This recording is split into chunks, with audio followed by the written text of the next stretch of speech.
Bismillahirrahmanirrahim.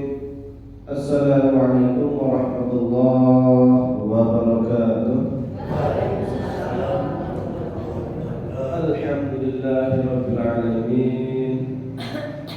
Alhamdulillahilladzi ja'alana ummatan muhammadiyatan ummatan wasata linakuna syuhada bainan nasi yawmal qiyamah. Alhamdulillahilladzi arsala rasulahu bil huda wa dinil haq liyudhhirahu 'ala ad-din kullih wa kafaa billahi shahida wa asyhadu an la ilaha illallah wahdahu la syarika lah wa asyhadu anna Muhammadan 'abduhu wa rasuluh. Allahumma shalli 'ala sayyidina wa maulana wa habibina wa syafi'ina Muhammad sallallahu alaihi wa sallam wa 'ala alihi wa sahbihi wat-tabi'in wat-tabi'in tabi'in wa man tabi'ahum bi ihsan ila yaumiddin. Amma ba'du. Jemaah sekalian yang kami hormati, puji syukur kehadirat Allah Subhanahu wa taala. Pada pagi hari ini sama-sama kita dapat melaksanakan ta'lim bersama-sama, mudah-mudahan mendapatkan barakah dari Allah Subhanahu wa taala. Salawat dan salam semoga tetap tercurahkan kepada junjungan kita Nabi Muhammad sallallahu alaihi wasallam. Sama sekalian yang kami hormati, kita akan melanjutkan ta'lim kita melalui kitab Takrid yang kemudian kita coba bandingkan dengan kitab HPT. Pertemuan terakhir sebelumnya itu kita telah sampai kepada bab penggunaan bejana emas dan perak untuk yang digunakan dalam toharah. Kemudian waktu Idul Adha kita selingi dari kitab Al-Iqna terkait bab udhiyah atau kurban. Nah, sekarang kita lanjutkan lagi kembali ke kitab Takrid. Kitab Takrid, matan Takrid. Sekiranya ada yang ingat kitabnya, pertemuan mendatang saya bawakan jatuh harganya misalnya 15 atau 20 saya lupa. Sekiranya ada yang minat, nanti WA saya. Faslun pasal wasiwaku adapun siwak, wasiwaku adapun sikat gigi itu mustahabun dianjurkan fi kulli halin dalam semua kondisi illa ba'da zawali kecuali setelah matahari tergelincir ini bagi orang yang berpuasa. Jadi sikat gigi itu merupakan sunnah Rasulullah Shallallahu Alaihi Wasallam. Kapan saja berpahala. Zaman Rasul dulu belum ada sikat gigi pakai kayu Arab, kayu siwak yang kayu kecil segini, kecil segini. Kemudian akhirnya itu dipipih kemudian dibuat bersih mulut. Kalau zaman sekarang sudah ada Pepsodent, sudah ada sikat gigi, kita gunakan sikat gigi dan Pepsodent. Kapan saja itu berpahala. Bayangkan, Masya Allah, saking cintanya Islam itu terkait dengan kebersihan, bahkan sekedar sikat gigi saja berpahala. Baru zaman sekarang orang mengatakan, oh kita harus menjaga gigi kita, oh harus jaga supaya apalagi habis makan ini nanti banyak kuman dan sebagainya. Rasul sudah mengajarkan sikat gigi dari dulu. Bahkan sunnah, pahalanya besar. Maka sering-sering sikat gigi. Wahwa dan adapun sikat gigi itu fi salatati mawadhi'a di dalam 3 kondisi asyaddu istihbaban, sangat sunnah, sangat dicintai. Apa itu atau kapan? Inda taghayyuril fami, ketika mulutnya sudah mulai bau. Jam-jam 11 siang karena diem aja kan di kantor, Enggak ngobrol sama orang, mulut bau. Sikat gigi Niat mengikuti sunnah Rasulullah Sallallahu Alaihi Wasallam berpahala. Wa indal qiyam minan naum, bangun tidur. Bangun tidur itu karena apa? Lama mulutnya itu diam, itu biasanya kumpulan macam-macam ada dalam mulut itu. Maka sunnah untuk sikat gigi. Wa indal qiyam ila sholat, ketika hendak sholat, mau sholat sikat gigi dulu, sunnah. Dalam hadis dikatakan, lau an asyqa ala ummati la amartuhum bisiwaki qabla kulli sholat. Sekiranya tidak memberatkan umatku, niscaya aku perintahkan umatku itu untuk sikat gigi setiap hendak sholat. Maksudnya sholat jamaah. Supaya apa? Ketika jamaah itu Allahu Akbar, bukan tak kanan kirinya tuh. Baunya siapa ini makan saya tidak sikat gigi. Wah, baru makan petir lagi sikat atau bunyi umum sembahyang jamaah. Makanya makan pete, makan jengkol, kalau belum sikat gigi kok ikut sholat jamaah, hukumnya makruh. Makruhnya kenapa? Karena menyakiti tangga kanan kirinya, walau bunyi umum. Nah, kan gitu. Kalau orang kanan nggak ada pete, nggak ada jengkol, makanya basol itu bawang. Jadi mereka itu lalapannya itu bawang semacam bawang bombay itu dilampat krenyus dimakan langsung. Kalau nggak bawang, daun bawang.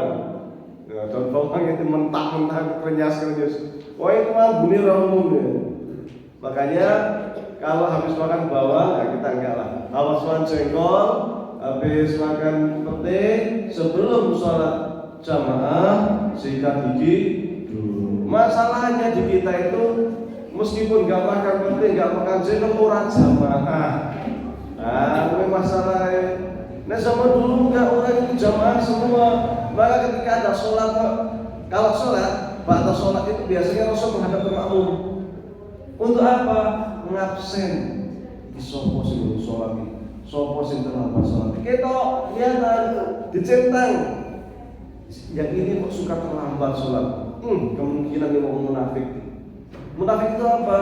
Munafik itu dia ikut sholat jamaah, puasa ikut puasa, tapi hatinya sangat benci dengan Islam. Mereka itu musuh dalam selimut, pengkhianat negara kalau zaman sekarang. Karena dulu itu yang namanya negara dengan aktivitas keagamaan itu menyatu, satu kesatuan, nggak bisa dipisah-pisahkan. Maka kalau ingin mengetahui pengkhianat negara itu cukup dari sholatnya. Ini sholatnya telat terus, apalagi nggak sholat, udah pasti ini pengkhianat negara ini. Ini pasti gabung sama orang kafir musyrik. Kan gitu. Zaman dulu. Kalau zaman sekarang, ini kenapa nggak sholat? Orangnya malas. Ini makanya nggak pernah sholat. Nah, gitu. Wah, atau sembahyang, Islam KTP atau sembahyang. Tapi dia kalau ditanya kamu muslim, saya muslim, sholat. Nah, kalau itu belum saya. Tapi muslim tidak mau disebut munafik. Enggak. Kami memang dia muslim. Statusnya kalau pandangan Ahlus Sunnah wal Jamaah, seorang muslim yang percaya dengan hukum Islam dan beriman tapi tidak sholat, dia tetap muslim, cuma muslim asi. Muslim pelaku dosa besar karena sholat itu sebuah kewajiban. Kalau orang nggak sholat selama 14 tahun, kemudian dia tobat, maka dia harus kodok selama setahun. Itu menurut mazhab Syafi'i. Menurut Muhammadiyah, yang penting tobat nasuha nggak perlu kodok. Wa indal qiyam ila sholat, ketika hendak sholat. Nah, ya. Jadi setiap hendak sholat harus sikat gigi sunnah. Faslun pasal. Wa furudul wudu'i, adapun fardunya wudu atau rukun wudu itu sittatu asya'a, ada 6 hal. Kalau wudu yang penting 6 ini terpenuhi maka sudah sah wudunya. Yang di sini sama dengan yang ada di APT. Cuman yang di APT tidak disebutkan rukun langsung semuanya, tidak disebutkan mana yang sunnah, mana yang rukun. Habis ini saya baca di APT. An-niyatu yang pertama itu niat inda ghusl wajhi tatkala membasuh muka. Jadi niat itu apa? Qasdu syai'in muqtaronan bi fi'lihi. Qasdu syai'in muqtaronan bi fi'lihi. Jadi niat keinginan sesuatu untuk melakukan sesuatu. Saya niat wudhu itu pas basuh muka, bismillah saya wudhu. Basuh muka. Muka itu mana? Muka itu ini menurut mazhab Syafi'i. Kalau di HP tidak dijelaskan kata sebutkan. Ini sampai sini, sampai sini. Ini muka. Sini di mazhab Syafi'i ini bukan muka. Karena di ini bukan muka, maka ini harus ditutup aurat. Maka kalau sholat begini di mazhab Syafi'i. Maka kalau orang-orang Suriah itu jilbabnya itu segini, gini. Ini ketutupan. Ini. Orang Iran sama. Ini. Bahkan mereka cenderung jilbabnya lebar, tapi kalau jalan itu nutup ini. Ini kayak sahabat zaman-zaman Soviet gitu. Nggak pakai cadar tapi buat nutup cadarnya, buat jilbabnya. Tradisi.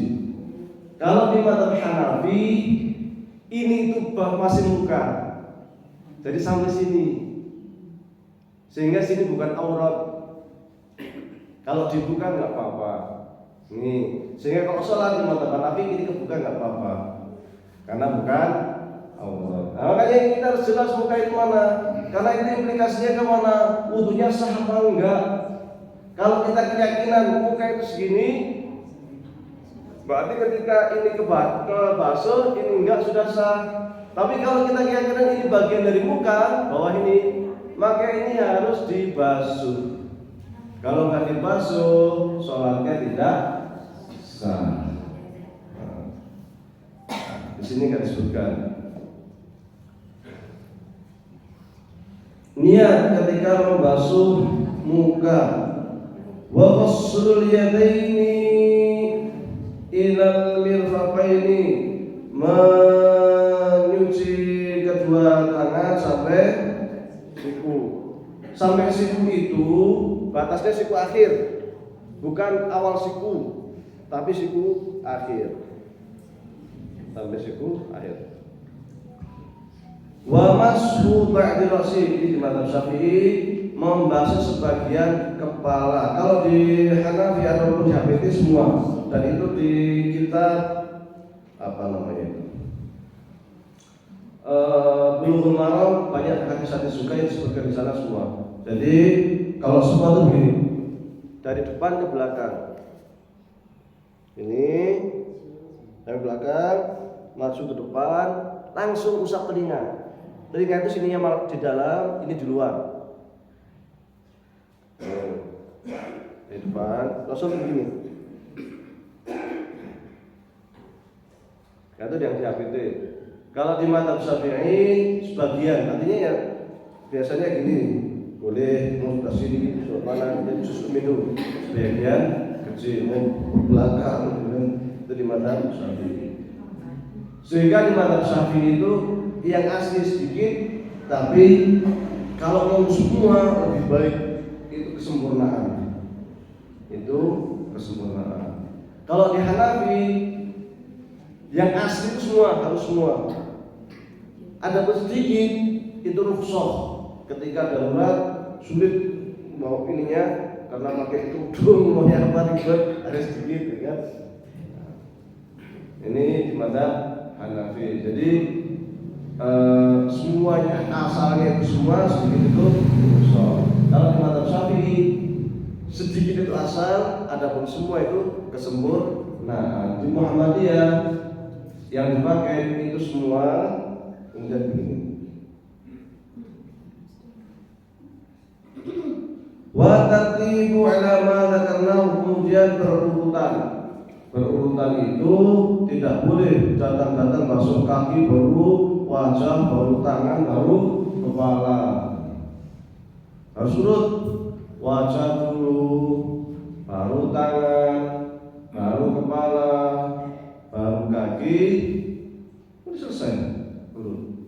Emang ada yang nggak urut? Ada, namanya mazhab Zahiri.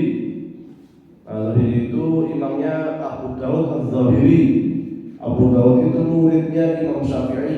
Jadi ada dua muridnya Imam Syafi'i yang menjadi imam mazhab. Yang pertama namanya Imam Ibnu Hanbal, yang kemudian dikenal dengan istilah mazhab Hambali. Yang kedua Dawud Az-Zahiri, yang kemudian disebut dengan mazhab Zahiri. Wah, terserah mau wajah dulu, mau kaki dulu, mau kepala dulu, nggak urut nggak apa-apa. Lu dalilnya apa? Karena wamsahu waw itu huruf waw dalam bahasa Arab itu menurut mereka lain itu tertib, tidak harus berurutan. Kalau saya mengatakan Muhammad datang, Muhammad dan Ahmad datang, maka bisa jadi Muhammad duluan, jadi Ahmad. Tidak harus berurutan. Tapi menurut Syafi'i dan menurut Hafidhi itu ditartib berurutan. Waw itu tartib. Ya, coba kita tes, kita buka di himpunan putusan tarjih.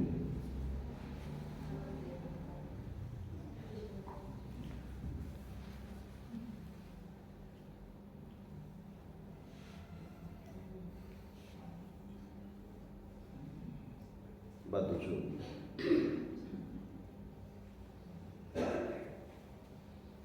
Muqaddimah Bismillahirrahmanirrahim. Ya ayyuhalladzina amanu idza qumtum ila sholati faghsilu wujuhakum wa aydiyakum ilal marafiqi. Kan pakai wujuhakum dua, pakai waw, ini namanya ataf dalam bahasa Arab. Wamsahu bi ru'usikum wa arjulakum ilal ka'bayn, pakai waw lagi. Ini dalil wudu. Maka sebutkan cara-cara wudu, kaifiyatul wudu'i, cara-cara wudu menurut Hafidhi. Idza tawaddatta, sekiranya engkau berwudu, fakul maka katakan Bismillahirrahmanirrahim. Bismillahirrahmanirrahim. Ini sunnah. Di Hafidhi nggak disebutkan ini Bismillah ini masuk rukun atau masuk sunnah, nggak disebutkan. Maka perlu disandingkan dengan kitab lain. Nanti dikira wajib, karena di apa itu dikatakan kalau untuk baca Bismillah, oh berarti wajib. Kalau nggak baca Bismillah nanti wudunya nggak sah. Kan gitu? Enggak, ini nggak apa. Mukhlisan, dengan ikhlas, niyataka lillah, niatnya lillahi ta'ala. Lagi-lagi kalau tidak disandingkan dengan ini bisa salah paham. Berarti kalau kurang ikhlas nanti wudunya nggak sah. Wasil kaffaika, kemudian basuhlah telapak tanganmu salatan 3 kali. Pertanyaannya, membasuh telapak tangan itu rukun atau sunnah? Sunnah, tapi di hadisnya langsung disebutkan. Sekali lagi harus disandingkan dengan ini. Kalau enggak nanti kira wajib, baca Bismillah wajib. Kemudian membasuh telapak tangan wajib, padahal itu sunnah. Coba kita cek dulu di sunnahnya, nanti biar wa sunnahu, adapun sunnahnya wudu menurut mazhab Syafi'i itu asyratu asya'a, ada 10 hal. Yang pertama atas minyak itu membaca Bismillahirrahmanirrahim. Orang merasa kencang-kencang bunyi kayak wudu. Bismillahirrahmanirrahim, ikutan. Bismillahirrahmanirrahim. Cukup merasa teriak-teriak. Wa ghuslul kaffaini, dan membasuh 2 telapak tangan qabla idkhalihima al-ina, sebelum memasukkan tangannya itu ke bejana. Nah, dulu itu kalau wudu kan pakai bejana, ember. Dilalai banyu ini mati mau banyu cuma seember tok, kan? Tangan jangan langsung masuk ke bejana atau ke ember. Wah, tangan sih jutaan habis dari sawah kotornya minta ampun langsung masuk ember, langsung buat kumur-kumur. Enggak, cuci dulu yang bersih, baru kalau mau pakai ember atau gayung boleh ini mas tangannya itu masuk.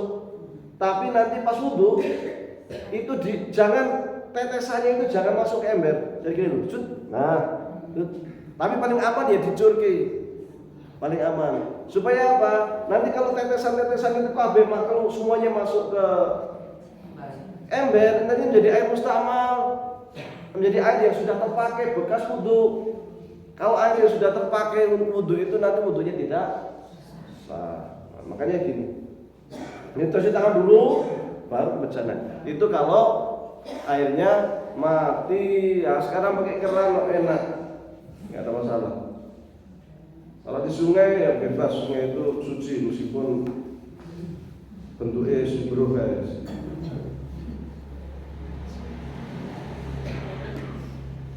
Wal matmadatu umur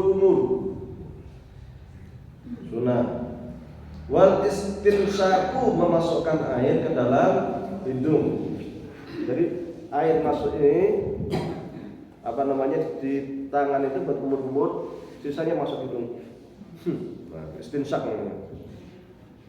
Sampai sini. Enggak agak perih tapi nanti bersih. Itu kotoran-kotoran yang di hidung pergi, hilang. Biar nggak mudah pilek. Memang luar biasa Islam itu, sangat memperhatikan kebersihan. Makanya ketika Islam masuk ke Eropa itu orang Eropa kaget, karena umat Islam itu ketika masuk ke Eropa, Andalus sana membangun kamar mandi umum di mana-mana, dan kamar mandi umum itu bukan hanya kamar mandi umum, di situ ada air hangat. Jadi tapi kalau yang air hangat itu bayar. Dulu itu gitu bayar. Jadi yang mau mandi air hangat silahkan, yang mau air dingin silahkan. Itu di mana-mana tempat-tempat umum. Jadi pemandian umum itu tradisi zaman kekhalifahan, termasuk di timur, di Syam, di Irak, di Andalus. Gitu. Luar biasa. Islam itu datang dengan membawa peradaban, ngajari Eropa itu nggak ada. Kalau Anda lihat peradaban Romawi Yunani itu kalau buang air hajat itu cuma kayak gini, besar gini, dia nggak lupa. Ya kayak kamu kayak tempat ini lah, tempat kita WC, tapi ya urut 1, 2, 3 jadi bisa semua ngobrol dengan temennya, dan nggak ada cekok-cekokan. Paling istilahnya itu kalau bahasa kita tuh peper ya istilahnya gitu. Nggak ini lah, kalau kita itu wajibnya pakai air, nggak ada air baru boleh istinja dan yang lain. Tapi prinsip utama itu dengan air. Padahal Islam turun di Arab, di mana di situ tuh pada pasir. Tapi tetap harus pakai air, gunakan air. Padahal di padang pasir di Mekah, kalau yang sudah pernah haji, pernah ke Mekah lihat di wadin, ini di zar'in fi baitikal muharram, di lembah yang tidak ada pertumbuhan dulu. Sekarang boleh ditanam ya. Bukan hanya pasir, batu, tapi berjandung batu semua itu kan. Tapi kalau apa-apa gunakan air. Anehnya lagi. Nabi sekali mengatakan apa? Alimu auladakum asibah walima yang furusan. Ajari anak kalian untuk berenang, naik kuda, memanah. Harus diri Nang di padang pasir. Tapi Rasul mengatakan ajari anak kalian untuk berenang. Ternyata renang itu olahraga yang sangat bagus. Suruh tubuh gerak. Itu luar biasa. Naik kuda. Kalau kita tiap hari naik motor, makanya kalau naik motor sunnah langsung. Jangan dulu naik kuda, sekarang naik motor. Niat Bismillah saya mau belanja ke pasar naik motor, sunnah Rasul, dapat pahala. Kiaskan dulu naik kuda, sekarang naik motor, naik mobil, naik kendaraan gitu. Karena itu bagian dari syarat transportasi dan macam-macam lah. Yang kita itu memang harus bisa. Meskipun saya juga naik motor latihan jungkel, pindu, jungkulnya melocot. Yang penting itu sudah melocot rapopo. Karena di Mesir nggak ada motor, di trek naik turun naik belok gitu kan. Sekali naik motor langsung jungkel. Ya. Wal inswa mashu jami'i ra'si. Nah, menurut mazhab Syafi'i sunahnya apa? Membasuh seluruh kepala. Itu kesempurnaan. Wa mashu udhunaini, membasuh telinga. Ini sunnah. Zahirihima, zahir. Sini namanya zahir. Wa batin, dalam dan yang belakang juga wa batinihima bima'in jadidin, dengan air baru, dengan air yang digunakan. Wa takhlilul lihyati al-kathati, dan apa namanya gini tuh? Ngono-ngono iki pokoknya. Bukan mengusap gini loh. Jenggotnya itu di apa namanya, biarin semua. Yang punya jenggot. Kalau nggak punya jenggot nggak usah dipasang. Jenggot pasangan, sunnah jenggotnya. Kalau orang Arab jenggotnya sampai sini lebat, dari sini lebat sampai sini. Kalau nggak dipotong ya sampai panjang. Tapi biasanya sunnahnya itu segini, sini potong. Nah, kalau jenggotnya panjang, sunnah disisir. Habis wudhu jenggotnya disisir. Oh iya benar. Rambut disisir, Rasul rambut di sini. Rambut Rasul. Jenggotnya jadi sampai sisir, kemudian sini sisir. Rasul itu senang sisiran. Rasul itu kalau sisiran belah tengah. Nah, kalau ingin sunnah Rasul, rambutnya segini, belah tengah, jenggotnya sisiran gitu. Tapi pakai imamah itu apa? Apa itu namanya? Ikat kepala, kayak sorban ya, sorban. Imam. Terus pakai apa ini? Sorban. Tapi sorban Rasul kalau pakai sorban nggak kayak gini. Pakai kayak habaib gitu loh. Nah gini. Ini sudah Rasul. Terus pakai tongkat. Tongkat. Bajunya, baju Rasul itu sukanya putih. Kadang pakai baju kuning, kadang pakai baju merah. Pernah suka baju. Ya, saya kalau cerita itu sedih. Kangen sama Rasulullah SAW. Maka kalian baca namanya Syama'il Al-Hamadiyah. Itu biar tahu sifat-sifat Rasulullah SAW.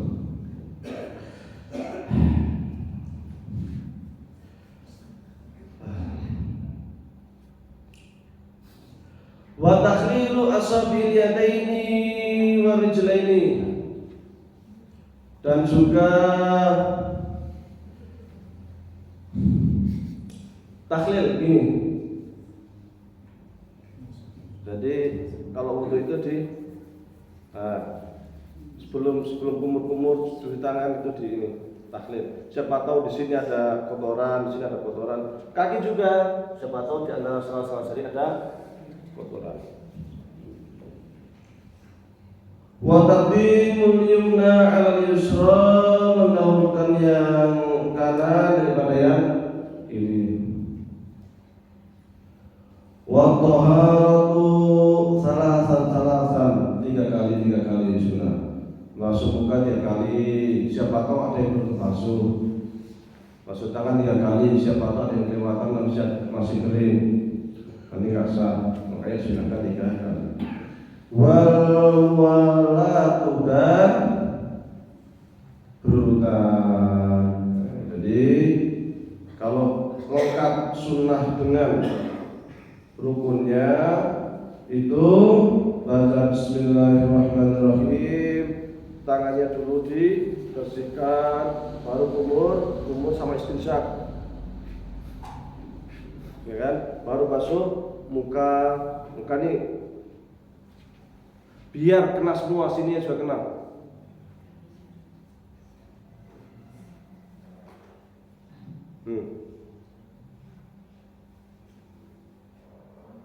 Sini berkena. Karena sebagian ulama menganggap ini, katakanlah ini bukan wajah, minimal dapat sunnah. Karena dalam hadis dikatakan ghurran muhajjalina min athar wudhu. Jadi di hari kiamat itu nanti Rasul akan melihat, Rasulullah SAW akan melihat umatnya itu dari mana? Dari athar wudhu. Ghurran muhajjalina min athar wudhu. Jadi bersinar karena asal wudhu. Maka Rasul senang kalau kita wudhu itu dilebihkan.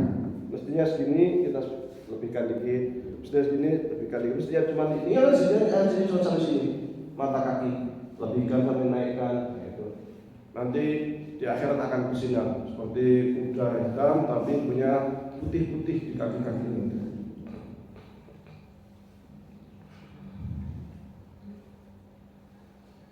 Baik, kita cek di HPT sekarang. Jadi itu ya, sunnah dengan wajibnya, dengan rukunnya, baru nanti wajah, tangan, kepala, kalau dia langsung begini, baru kaki. Nah, kita cek di HPT. Idza tawadda sekiranya engkau hendak berwudu, fakul maka katakan bismillahirrahmanirrahim, mukhlishon dengan ikhlas niataka akan niatmu lillahi karena Allah Taala. Kita wudu bismillah niat ikhlas karena Allah Taala. Kemudian waghsil kafaika, kemudian cucilah kedua telapak tanganmu salatan 3 kali. Wastanna bil arai, dan sikat gigilah dengan kayu arok atau nahwi atau selainnya. Nah, sekarang pakai sikat gigi. Tsumma tamatmat, kemudian engkau berkumur-kumur, wastansik, dan engkau melakukan istinsak, memasukkan air ke dalam hidung, min kafin wahidin, dengan satu tangan.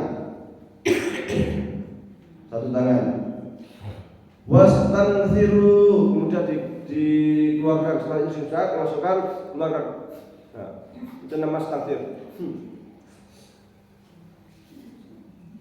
Taf'al zalika salatan, untuk melakukan itu sebanyak 3 kali. Wa baligh fihi ma, dan maksimalkan ketika ada istinsak. Maksimalkan sampai sini, airnya itu tidak hanya sampai depan hidung, tapi maksimalkan sampai sini. Malam takun soiman, dengan catatan kondisimu tidak sedang berpuasa. Kalau berpuasa nggak usah, makruh.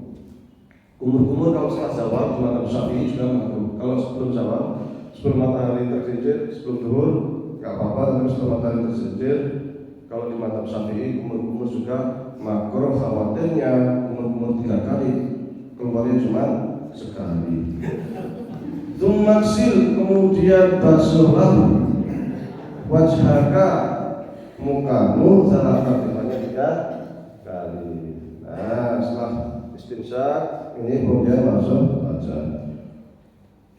Bimas waksil wajhaka salatan. Bimasil al-ma'aini, dengan membasuh, dengan menggosok al-ma'aini janggutmu. Janggutnya digosok-gosok, janggut bukan jenggot. Sini berarti. Kalau digosok-gosok berarti masuk ke muka. Kalau masuk ke muka berarti harus dibasuh.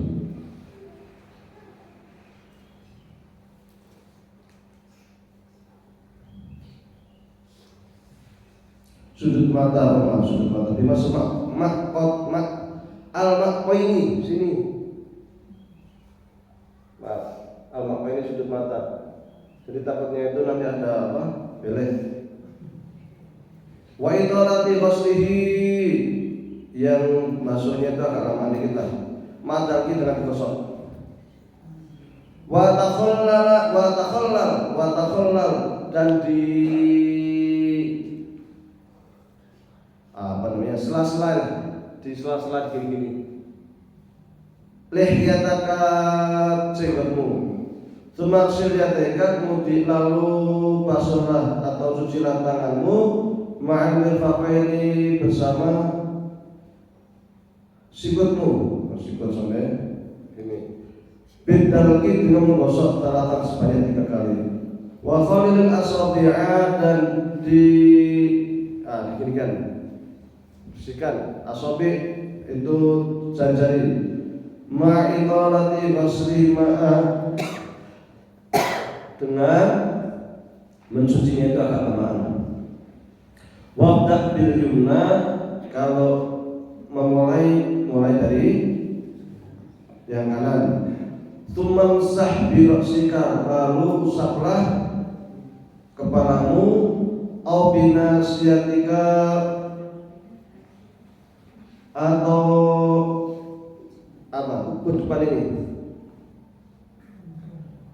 Wa 'ala imamati, dan juga di atas imamah. Imamah itu songkok. Orang Arab itu biasa pakai umbul tuh. pakai kepala yang pakai kain, itu namanya amal. Kalau kita versi Imranil yadaini dengan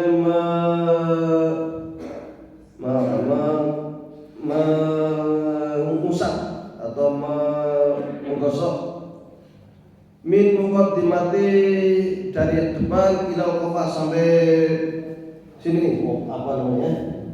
Tengkuk. Sini. Kemudian begini. Waradhi ma'ilai, kemudian kembalikan ke depan. Tsumma sahil udunaini, lalu usaplah kedua telingamu, zahirahuma, baik yang nampak, yang sini depan ini, bil hamaini, dengan dua ini ibham namanya ini. Wa batinahuma bisabahataini, yang belakang pakai jempol. Tumaksil rijlaika, kemudian basuhlah kakimu al-ka'baini, bersama dengan mata kakimu, bidarbi, dengan menggosok telapak sebanyak 3 kali. Wa khalilil asabi'a, lalu khalil gini di kakinya itu di selang-selang ini, yang asabi'nya itu, yang jari-jarinya. Ma'idalati wasdihima, dengan memperpanjang, memperlama ketika nyuci. Wabda bil yumna, mulai dari yang kanan. Wa ta'ahad, waslahuma, sempurnakan nyucinya. Cuma ini caranya sama ya dengan mazhab Syafi'i, bedanya hanya di kepala, bedanya hanya di masuk. Itu kalau di Muhammadiyah semuanya itu hadis-hadisnya ada di belakang di sini, dan itu lengkap ada di kitab Bulughul Maram hadis-hadisnya. Yang mazhab Syafi'i juga banyak juga hadis-hadis yang lengkap di kitab Agung ada. Jadi semuanya itu benar. Yang menggunakan mazhab Syafi'i silakan, yang kita nggak boleh menyalahkan. Imam Syafi'i juga imam yang sangat luar biasa, sangat hebat, dan beliau sangat berpegang teguh kepada sunnah Rasulullah SAW. Cuma ada yang menarik di sini, yaitu apa perkataan dalam hadits ini juga ada sunnah dari mazhab Syafi'i.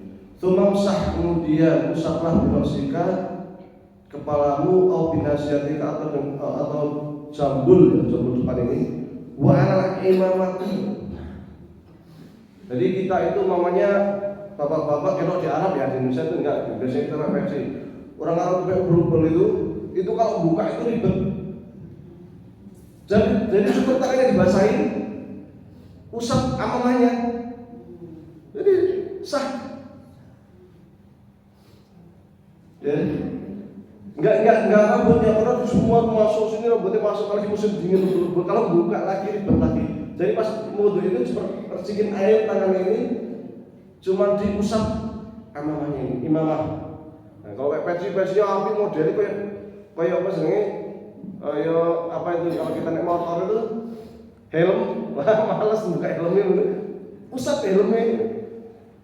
Tapi sholatnya harus pakai helm. Kalau sholat dibuka helmnya itu rasa. Nah, itu kan kayak mama kan? Itu waktu sholat dipakai. Kalau waktu mau sholat kok dia masih mama diusap dunia itu, belum beli. Tapi pas sholat kok dicopot, ya nggak sah. Sama persis sekarang kayak seperti Masrul Hufain membasuh kaos kaki karena dingin, jadi dia malas buka kaos kaki sehingga bentuknya itu hanya diusap di kaos kakinya, atasnya aja pakai bersihkan air sedikit dan diusap kaos kakinya. Nah, ini nanti ada syarat-syaratnya, nanti ada bab yang khusus. Itu sah, tapi nggak bisa kemudian pas mau sholat kaos kakinya dicopot. Tadi kan usap kaos kaki, wudunya kan di kaos kaki sana, sini enggak gitu. Untuk sholatnya jadi tidak sah dan untuknya batal. Nah, ini disebutkan sini. Padahal orang Indonesia jarang yang pakai amamah, tapi di hadits disebutkan pakai amamah. Kemudian itu maksil ini sumakul, kemudian katakan setelah kita itu wudu, doa asyhadu an la ilaha illallah wahdahu la syarikalah wa asyhadu anna Muhammadan abduhu wa rasuluh. Ini doa setelah wudu. Kita cek beberapa hadisnya terkait bab taharah. Al-adillah li khabarin Nasa'i, ini saya dari HPT ya. Kalau yang ini yang takrib ini ringkasan.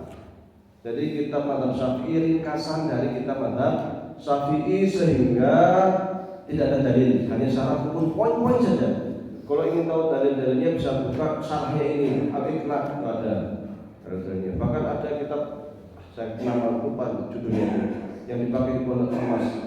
Itu syarahnya ini tapi khusus terkait dengan dalil-dalil, khususan dalilnya. Tapi kalau mau lengkap lagi ya aku Imam Syafi'i dalilnya lengkap.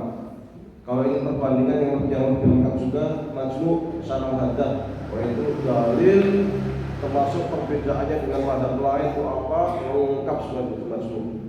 Kitabnya tebel, berapa itu masjid itu berapa itu?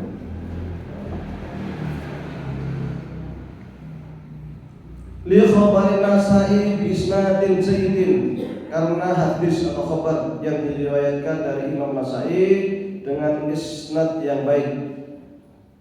Tawadda'u bismillah, berwudu'lah dengan membaca bismillah. Qala Hafidz Ibnu Hajar, Al-Hafidz Ibnu Hajar, ini pakar hadis Ibnu Hajar Al-Asqalani, pakar hadis, ulama hadis, yaitu secara fikih mazhabnya Syafi'i, secara akidah dalam mazhabnya Asy'ari. Fi takhrij ahadits al-adhkar, ketika mentakhrij hadis-hadis terkait dengan zikir. Hadza hadisun hasanun shahihun, ini hadis hasan yang sahih. Qala Nawawi, menurut Imam Nawawi itu juga pakar hadis, pakar fikih, ya luar biasa. Bukunya sangat banyak. Yang paling terkenal itu Al-Adhkar, zikir Arba'in Nawawi ya, yang Arba'in Nawawi sering dipakai di mana-mana. Terus kalau kita zikir batas sholat itu biasanya Allahumma sallallahu alaihi wasallam, kemudian Aina barang sama dan ada bersama barang dan lain sebagainya itu kebanyakan ngambil dari kitab Al-Adhkar Imam Nawawi. Biasanya ngambilnya ke sana. Dan Imam Nawawi umurnya hanya 45 tahun.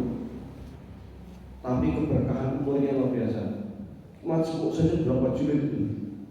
Kita kan meskipun tidak kelar, tapi luar biasa. Riyadhus Shalihin yang juga beredar di mana-mana. Kebanyakan karya-karya Imam Nawawi itu viral, kalau zaman sekarang istilahnya ya, viral, dipakai di mana-mana. Yang kecil Arba'in Nawawi, kemudian yang gede Riyadhus Shalihin, ada yang lagi, ada lagi Syarah Sahih Muslim, itu juga besar jilid itu dari Imam Nawawi. Kemudian Al-Adhkar dan sebagainya, hebat dia. Beliau secara fikih Syafi'i, secara kalam Asy'ari.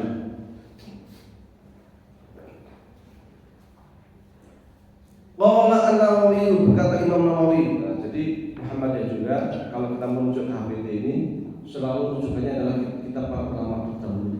Maka salah jika ada orang Muhammadiyah kok anti kitab kuning. Salah fatal.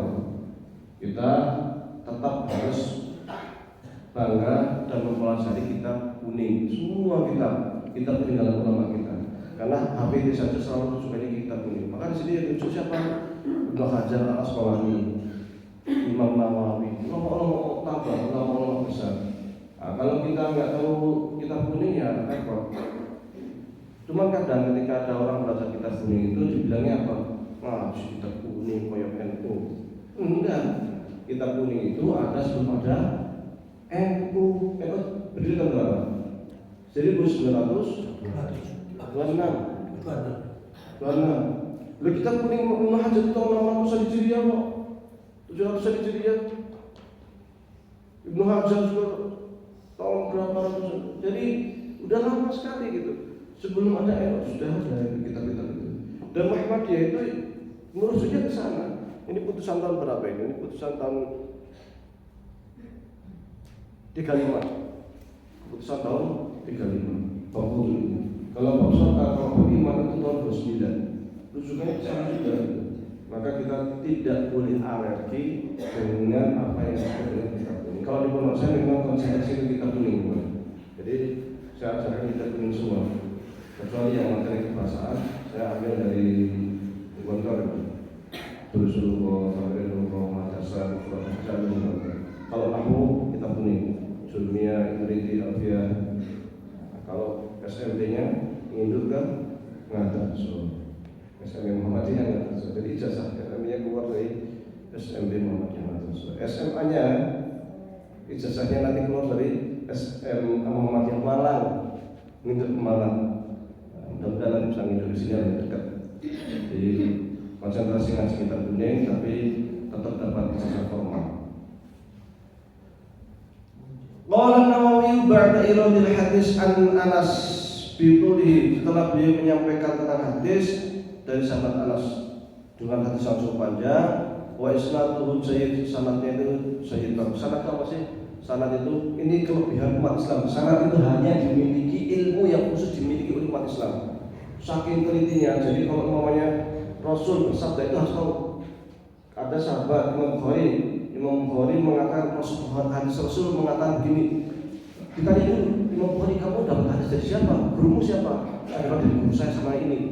Gurunya nama siapa? Ini dapat dari guru lagi nama ini. Gurunya lagi dapat dari siapa? Terus sampai ke para sahabat sampai ke Rasul. Biar cek bener enggak? Enggak cuma itu. Oke, dari ini sampai ke sini. Udah tahu kan? Dicek dulu. Ini orangnya baik enggak? Ini orangnya pembohong enggak? Ini orangnya dobit enggak? Hafalannya kuat enggak? Ini pernah berbohong enggak? Jadi dicek semuanya. Bahkan Imam Bukhari itu pernah mengambil hadis. Ini terkenal orang hadis. Si gurunya itu baru mau ketemu ada kucing. Pus kan dipanggil. Kucing ngeong, kan? Kucing senang kan dikira mau dikasih makan. Ternyata nggak dikasih makan, udah dibiarin aja. Langsung Imam Bukhari ngapusi. Cuma ngapusi sama kucing, nggak jadi belajar, nggak jadi saya nggak jadi ngambil hadisnya. Kenapa? Wah ngapusi, padahal ngapusi sama kucing. Wah kalau ukuran kita wah nggak ada satupun yang hadisnya diterima ya. Kalau sekedar ngapusi kucing, ngapusi akeh, paling ngapusi kucing. Nah ini ilmu yang khusus dimiliki oleh umat Islam. Di umat lain nggak ada. Saking hati-hatinya supaya apa yang kita sampaikan itu ketika kita mengatakan hadis itu benar-benar dari Rasul. Karena ketika kita menyampaikan sesuatu mengatakan ini dari Rasul kok bukan dari Rasul, apa kata Rasul? Falyatabawa maq'adahu finnar. Siap-siap punya pesanan tempat duduk di neraka. Mesen tempat duduk di neraka ya. Jadi kalau kita mengatakan Rasulullah SAW bersabda, padahal Rasul nggak bersabda, siap-siap aja mesen kursi di neraka. Makanya saking hati-hatinya ulama kita itu sampai kemudian kalau mau belajar hadis, ini dari siapa? Dari siapa? Dari siapa? Oh benar. Lalu kita cek lagi, ini orangnya jujur enggak? Ini orangnya sikoh enggak? Ini orangnya hafalannya kuat enggak? Dan sebagainya. Enggak cuma itu, ketemu ini yang di lahirnya kapan? Ini lahir tahun 1995. Ya ini lahir tahun 1800. Lu kok iso enggak mungkin ketemu. Bohong ini. Oh jelas lahirnya itu aku ini lahir jam meninggal. Makanya gitu. Soalnya seperti itu ya. Makanya kalau menggunakan akhbarona memberitahukan kita sami itu bisa mendengar beda. Saya mendengar dan saya mengabarkan ke kita itu udah beda. Cara memberikan redaksi itu dan kualitas hadisnya jangan beda. Ini kelebihan umat Islam, sangat detail, sangat hati-hati untuk menjaga apa? Menjaga keaslian, kemurnian agama Islam supaya agama Islam itu tidak tercampur oleh apapun, supaya yang datang terus benar-benar datang dari Rasulullah SAW. Maka setelah itu kan akhirnya muncullah hadis ini sahih, ini dhaif, ini hasan, ini aziz, ini gharib, ini mu'addal, ini munqati, ini maudhu dan sebagainya. Itu lengkap di dalam ulumul hadis. Wali haditsin dalam hadis kul mri'in dhibalin la yubda'u fihi bismillahirrahmanirrahim aqta'.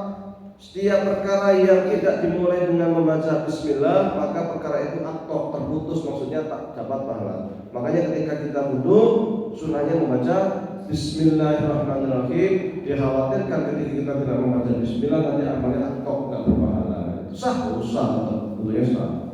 Selama syarat rukunnya itu terpenuhi, niatnya terpenuhi, membaca bismillah tetap sah. cuma dikhawatirkan nanti atok apa. Kita ngaji di sini pun Bismillah, biasa kan Bismillah, Bismillah, Bismillah. Bismillah itu sederhana, tapi luar biasa. Sederhana tapi luar biasa. Kalau orang terbiasa meruqyah itu nggak pakai panjang-panjang, baca Bismillah kok itu udah kelihatan yang punya tajamnya bisa kepanasan. Lanjutin aja Bismillah. Umumnya susah. Baik, ternyata sudah jam 7, masih ada 1/4 jam untuk tanya jawab, silakan. Kita punya maaf, sekiranya ada pertanyaan kami persilakan. Monggo. Tadi Ustaz menyampaikan satu hal khususnya tentang hadis dari orang awam itu sering mengatakan ini meskipun hadis bukan sahih, tidak sahih, tapi yang penting kan hadis. Nah, seperti itu yang pertama. Kedua, kadang-kadang orang memakai kalau dia kata kiai syekh ini bandingkan dengan kamu ini bisa lebih pintar atau lebih syekh karena kamu yang baru saja membaca tahu hadis menjustis ini tidak sahih ini bagaimana pendapat? Pertama terkait orang awam. Orang awam itu seperti siapa? Seperti saya, itu orang awam. Orang awam itu orang yang belum bisa beristihad. Kebalikannya orang awam itu mustahil. Orang-orang awam seperti saya ini, selama hadis itu diriwayatkan oleh para ulama besar, saya terima. Karena saya bukan mustahil. Saya bukan seperti Imam Muslim, Imam Bukhari, Imam Nasai, Imam Tirmidzi yang karyanya luar biasa, yang penelitiannya itu luar biasa. Di ulama-ulama besar yang memang muktabar yang bisa diakui. Karena untuk mensahihkan, mendhaifkan hadis itu bukan perkara gampang. Perlu jihad, istihad, perlu belajar yang luar biasa dahsyatnya, tenaganya, nggak sederhana. Nah, kalau kita ya orang awam ya cukup. Kalau yang meriwayatkan ulama besar kita terima itu aja. Siapa yang katanya Bukhari? Siapa yang meriwayatkan Muslim? Siapa yang meriwayatkan Nasai? Siapa yang meriwayatkan Tirmidzi? Tapi kadang jangankan itu ya, jangankan soal periwayatan dan sebagainya. Kita itu perawi saja kita nggak tahu Imam Bukhari itu siapa sih? Nah itu, kalau dia awam lagi itu. Jadi udah awam di bawah awam lagi itu. Jadi Imam Bukhari itu siapa sih? Imam Muslim itu siapa? Nasai itu siapa? Gak pernah baru pertama saya dengar ada namanya Imam Tirmidzi, ya kan? Imam Tabrani siapa? Nah ini lebih awam lagi. Maka ketika menghadapi hal seperti ini, maka yang kita lakukan adalah taklid. Menurut Ibnu Taimiyah, menurut Imam Syatibi, menurut siapa namanya itu Daud Al-Zahiri, bahkan menurut Ibnu Hazm yang mewajibkan istihad, orang awam itu tidak boleh beristihad. Orang awam itu wajibnya hanya taklid, nderek, manut, ngendikane majelis tajih kita. Ya, nderek ikut ngendikane majelis tajih. Wis apa kata HP ini ya wis. Sing ngomong kono yang dikasih sampai pusing. Kita enak kita itu ketika menikmati hasilnya kan. Nderek manutnya ini yang kita kan yang majelis tajih. Makanya satu sisi itu orang awam tuh enak kan. Karena nggak usah pusing-pusing ini harusnya enggak, ini Hasan enggak, buka sekian kulit, enggak usah. Jadi kau Indomie tinggal disek-sek jadi. Kau usah mikir gimana cara buatnya, buat bumbunya itu nggak usah. Orang awam. Karena tasqih, tat'if, apalagi tarjih itu bukan perkara ringan, itu kerasa berat. Itu yang pertama. Jadi dalilnya orang awam itu kiainya. Kiai kita siapa? Adalah para ulama-ulama kita yang duduk di majelis tajim. Jadi kalau sudah ada di HPT, sudah ada di fatwa tajim, ya samina wa ta'ala. No, itu yang pertama. Yang kedua terkait hadis dhaif, apakah bisa diamalkan? Hadis dhaif itu macam-macam tingkatannya sebenarnya. Kalau maudhu jelas tertolak, itu bukan hadis, itu namanya hadis palsu, maudhu'. Kalau hadis dhaifnya itu masih bisa diterima jika terkait dengan fadhailul a'mal, keutamaan-keutamaan amal, bukan terkait dengan hukum fikih, itu masih bisa diamalkan. Itu menurut para ulama. Menurut para ulama. Jadi hadis dhaif itu bisa diamalkan untuk fadhailul a'mal. Tapi kalau terkait dengan hukum fikih itu harus hadis-hadis yang memang jelas, bukan dari jiddan dan minimal itu ketika dari pun dia punya jalur lain sehingga dia bisa naik dari dhaif menjadi hasan atau lainnya atau sahih atau sahih lagi. Ini kalau memang dia untuk hukum. Khusus terkait perkara akidah harus menggunakan hadis mutawatir atau Al-Quran dengan catatan hukum-hukum tersebut bukan terkait atau dia terkait dengan akidah hujjah secara independen, maka yang digunakan adalah hadis mutawatir.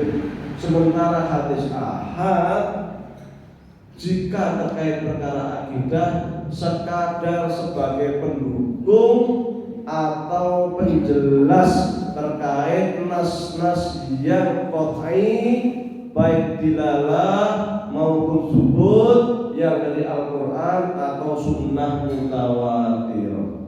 Wallahu a'lam. Silakan yang lain.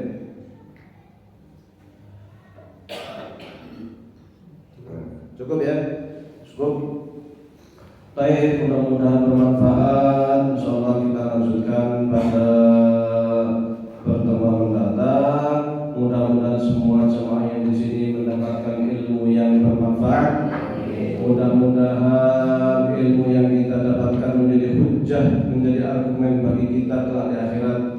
Mudah-mudahan ilmu yang kita dapatkan semakin dapat membimbing kita kepada kebenaran, semakin dapat membedakan mana yang hak dan mana yang batil, semakin kita dapat mencapai ridha Allah, menjalankan hukum syariat sesuai dengan yang dikehendaki oleh Allah Subhanahu wa taala. Mudah-mudahan kita semuanya mendapatkan ampunan dan ridha serta rahmat dari Allah Subhanahu wa taala. Mudah-mudahan Allah limpahkan rezeki kita, mudahkan urusan kita. Mudah-mudahan rezeki kita yang masih jauh segera didekatkan, yang masih di langit segera diturunkan, yang masih di bumi segera dikeluarkan, diberikan rezeki yang melimpah barokah sehingga kita dapat pergi ke Mekah dan Madinah. Mudah-mudahan Allah mudahkan segala urusan kita, angkat derajat kita di dunia dan di akhirat. Mudah-mudahan Allah mudahkan kita kelak ketika kita hendak menghadap Allah Subhanahu wa taala. Yang punya putra mudah-mudahan mendapatkan putra yang solehah. Yang punya keluarga mudah-mudahan keluarganya sakinah, mawaddah, warahmah, tenang, tentram, damai sesuai dengan ridha Allah Subhanahu wa taala. Yang belum punya keluarga mudah-mudahan mendapatkan pasangan yang solehah. Mudah-mudahan ketika kita kelak menghadap Allah dimudahkan dalam sakaratul maut, mendapatkan rahmat setelah kita sakaratul maut. Mudah-mudahan di alam kubur dijembarkan, diluaskan alam kubur kita, dimudahkan lisan kita ketika menghadapi malaikat, dimudahkan kita menjawab pertanyaan alam kubur, ditetapkan iman kita.